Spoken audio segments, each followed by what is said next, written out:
Assalamu alaikum, beloved Huzur. Wa alaikum salam. My name is Maryam Haidara and I'm from Nottingham Jama'at. My question is, if you are not a Waqfino, are you allowed to serve or work for the Jama'at? I desire to become a doctor and serve the Jama'at in developing countries. Yes, even there are quite a number of students studying in Jama'at Ahmediyya, going to be missionary. They are not Waqfino. In Pakistan, almost 50% of the Jamia students are not Waqfino. I'm not a Waqfino. Am I? I'm not Waqfino, so I'm serving the Jamaat.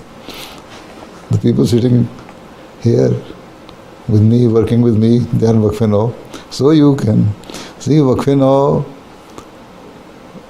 It's not necessary that you must be Waqfino before you opt for serving the Jamaat. No. So if you want to become a doctor, yes, you complete your studies and dedicate your life for the service of the Jamaat as a Waqf Zindagi, and then you will be accepted, inshallah ta'ala. No problem. We shall be anxiously waiting for you. Okay? Jazakallah Huzur.